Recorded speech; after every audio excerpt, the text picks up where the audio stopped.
Xin chào bạn, rất vui được gặp lại bạn ngày hôm nay. Trong video này, cùng học từ vựng về thiên nhiên với mình nha. Cùng học từ vựng về thiên nhiên với mình trong video này nha. Đầu tiên, mình có biển. Đây là biển. Ở biển sẽ có nước biển xanh, cát trắng và cây cối xung quanh. Mình rất thích biển. Mình luôn muốn đi biển. Mỗi khi mình buồn, mỗi khi mình vui, mình đều muốn đi biển. Vào mùa hè, người Việt Nam rất thích đi biển để tắm. Vào mùa hè, người Việt Nam rất thích đi biển để tắm. Tiếp theo, mình có núi. Đây là núi. Bạn nhìn thấy không? Đây là những ngọn núi. Có ngọn cao, có ngọn thấp.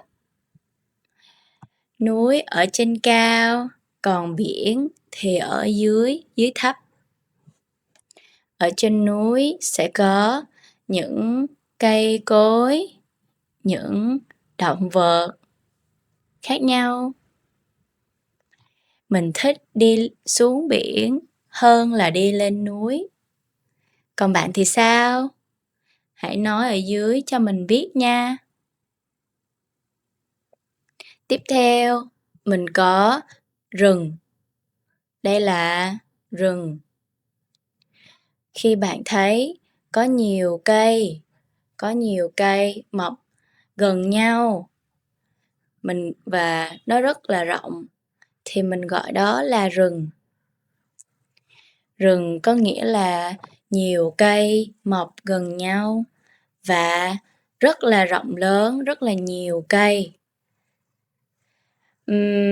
Mình không thích đi vào rừng cho lắm.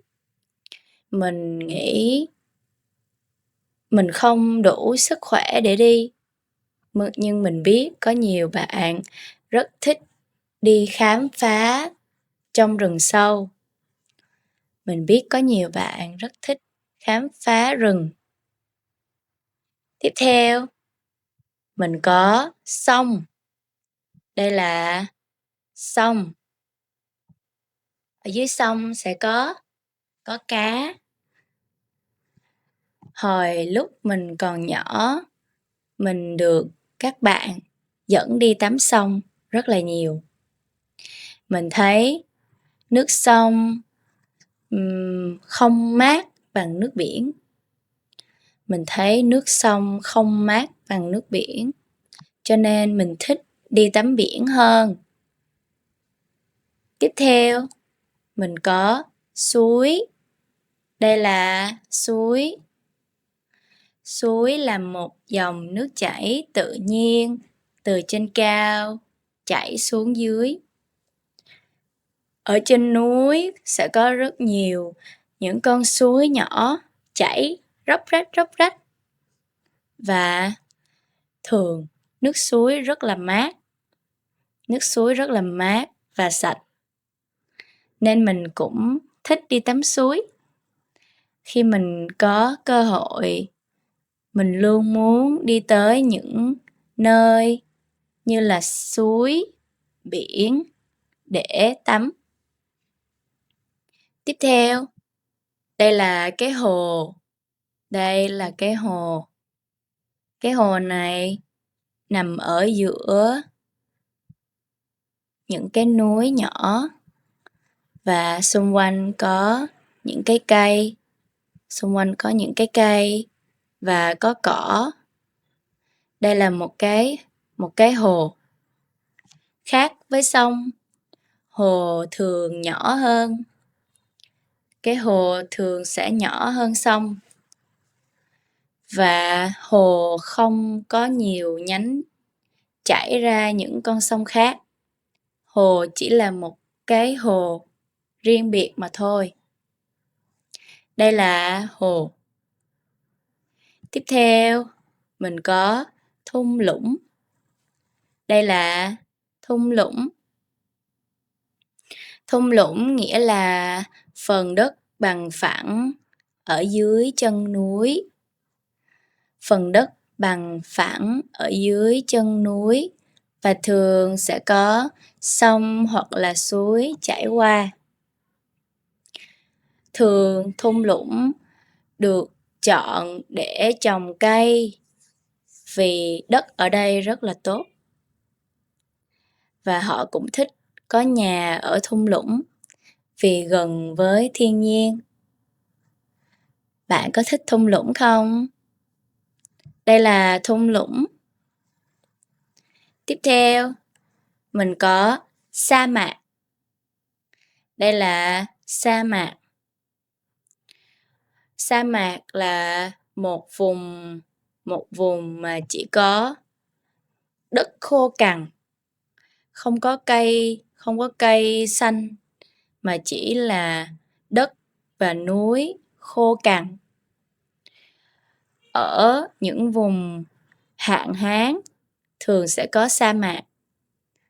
Khi khí hậu, khi thời tiết khắc nghiệt thì sẽ có sa mạc.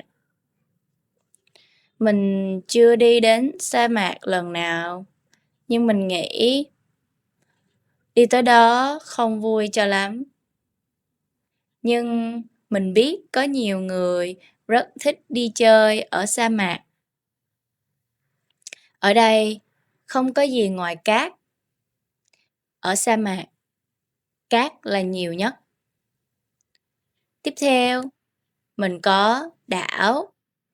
Đây là cái đảo. Đảo nghĩa là một vùng đất nổi ở giữa biển. Trên đó sẽ có cây cối, nhiều khi sẽ có người ở và nhiều đảo thường sẽ là cho khách du lịch tới tham quan. Nhưng cũng có những đảo không có người ở, không thể đi du lịch được. Đây là đảo, là vùng đất nằm ở giữa đại dương, nằm ở giữa biển. Và cuối cùng, đây là cái hang động.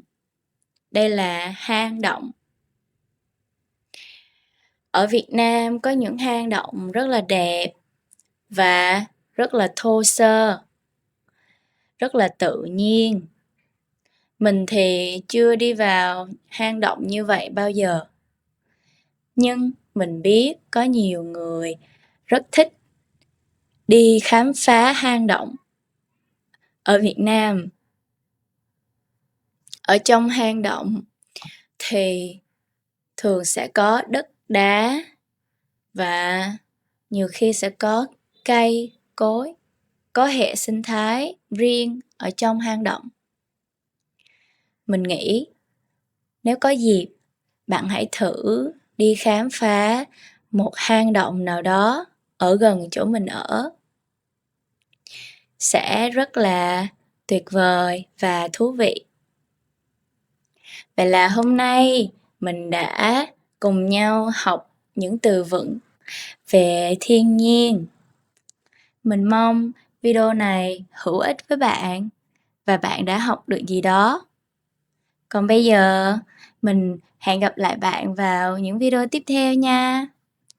Tạm biệt. Tạm biệt.